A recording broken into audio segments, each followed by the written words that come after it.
2026 உண்மையாக ஓப்பனாக சொல்லணும்னா இந்த படம்லாம் வந்துட்டு தமிழ் சினிமாவுக்கு மட்டும் இல்லை, இந்தியன் சினிமாவுக்கே தேவையில்லாத ஒரு குப்பை தான்.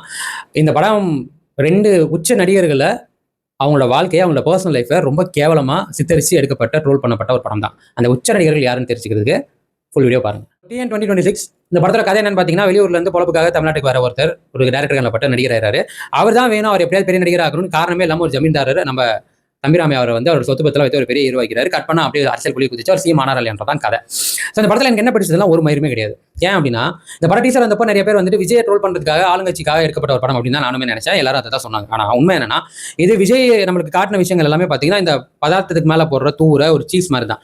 உண்மையாக யார் இந்த படத்தில் தாக்கப்பட்டிருக்காங்க? திரு ரஜினிகாந்த் அவர்கள் தான். ஆமாங்க, நானுமே அப்படி தான் ஷாக் ஆனேன். ஏன்னா லிட்டரரி கிளைமேக்ஸ் வந்துட்டு ரஜினி அவர்களின் அரசியல் வாழ்க்கைக்கு அவர் எடுக்கப்பட்ட கடைசி அந்த அரசியல் வாழ்க்கை எனக்கு வேண்டான்னு அவர் எடுத்த முடிவை தான் அந்த படத்தில் கிளைமேக்ஸாக வச்சிருக்காங்க. ஃப்ரம் த ஸ்டார்டிங்லேருந்து நீங்கள் பார்த்தீங்கன்னாலே வெளியூர்லேருந்து வந்தது மகாராஷ்டிரா.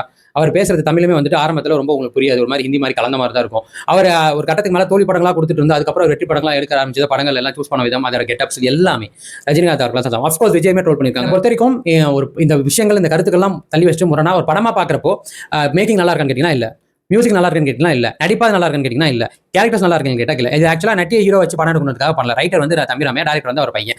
அவங்க அப்பாவுக்கே அவர் பெரிய மாஸ் காட்டணும் இந்த வயசில். அவர் வந்து ஏதாவது இந்த வயசில் இவங்க அரசியல் போகிறாங்க, ஏன் நான் இந்த வயசில் ஹீரோ ஆகக்கூடாதுன்னு அவர் அரிப்புக்கு அவர் பையனை வச்சு ஒரு படம் எடுத்துக்கார். அவ்வளோதான். அதுக்கு ஒரு இழுச்சா ஏன்னா கண்ணன் ரவீந்திர ஒருத்தர் ப்ரொடியூஸ் பண்ணிருக்கார். மற்றபடி இந்த படத்தில் வந்து இவங்க சொல்லியிருக்கிற விஷயங்கள் எல்லாமே அபத்தமானதுன்னு எல்லாருக்குமே தெரியும். அவரோட ரசிகர்களை தாண்டி படம் பார்க்குறமே அபத்தமானது தெரியும். ஓரவர் அவங்களோட பர்சனல் லைஃப்ல நீங்கள் கிண்டி கலர்னீங்கன்னா உங்களோட பர்சனல் லைஃப்ல நீங்கள் எவ்வளோ யோக்கியம் உத்தம மயிராண்டி எல்லாம் நம்ம நோண்ட ஆரம்பிக்கும் போது தெரியும். அவன் தப்பு வெளியில தெரியாத வரைக்கும் இங்கே எல்லாருமே ராம உத்தமனா வேஷம் போடலாம். அவன் தப்பு தெரிஞ்சதுக்கு அப்புறம் தான் தெரியும் இதில் எவ்வளோ பேர் கேவலமான பிறவின்னு. ஸோ அதை தாண்டி படமாக பார்க்குறப்பே ஒரு குப்பை படம் தான். எந்த கருமே நல்லா இல்லை. ஒரு சீன் கூட ரசிக்கிற மாதிரி, ஒரு சீன் கூட கூத்து மாதிரி ஒரு டேஷும் கிடையாது. இவங்க என்ன நினைச்சிட்டாங்கன்னா, இவங்கெல்லாம் வச்சு டார்கெட் பண்ண இந்த ஃபேன்ஸை வச்சு இந்த படத்தை ஓட வச்சலாம். இந்த ஃபேன்ஸ் நீங்கள் கை வச்சிருக்கிற 2 பேருமே 2 உச்ச நட்சத்திரங்கள். 2 பேருக்குள்ள எவ்வளோ சண்டை இருந்தாலும் 2 பேரோட ஃபேன்ஸுமே உங்களுக்கு செருப்பு அடிப்பாங்க. லிட்ரலி ரஜினி ஃபேன்ஸ்லாம் எவ்வளோ டிசப்பாயிண்ட் ஆனாங்கன்றதை நான் கண்ணால் பார்த்தேன்.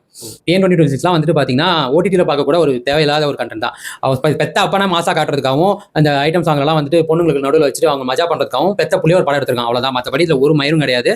இந்த படத்தெல்லாம் வந்துட்டு கண்டென்ட் கூட ஏன் வந்து இதை பேன் பண்ண இப்போ தான் தெரியுது. பார்த்தும் போது அவங்க நினைச்சிருப்பாங்க இதெல்லாம் ஒரு குப்பை, இந்த குப்பை வேற நான் பேன் பண்ண அளவுக்கு ஒரு பெரிய மயிரடா, படம் மயிரே கிடையாது. இதெல்லாம் வாம்பேர் கூட ஒரு உளுத்து போன இது கூட லைக் இல்லடா நான் நினைச்சிருப்பான். அதான் உண்மை. உங்க இந்த படத்துக்கு நீங்க போய் உங்க உண்மையிலே வந்து ரஜினி ஃபேன்ஸா இருக்கலாம், விஜய் ஃபேன்ஸா இருக்கலாம், உங்களுக்கு கோவத்தை காட்ட கூட அந்த படத்துக்குலாம் போகாதீங்க. அதனால தான் நான் வந்து ரிஸ்க் எடுத்து போனேன். இந்த போய் நீங்க வேஸ்ட் பண்ணாதீங்க. ஓடிடியில் பார்க்க கூட இது வர்த்து இல்லாத கண்டென்ட் தான், மட்டமான ஒரு கண்டென்ட். ஸோ தப்பிச்சுக்கோங்க, அவ்வளோதான். மார்க் மேலாம் இந்த டேஷ் கொடுக்க முடியாது. முடிஞ்சா அவனுக்கு அந்த டேரக்டருக்கு நடிக்கவும் வரல, படம் எடுக்கும்போது வரணும்னு நினச்சேன், அந்த டேஷும் வரல. தயவு செய்து சினிமா விட்டு வேறு ரியல் எஸ்டேட் வேலை பார்த்து பொழிச்சு பார்த்தா அதான் ஒன்று நல்லது.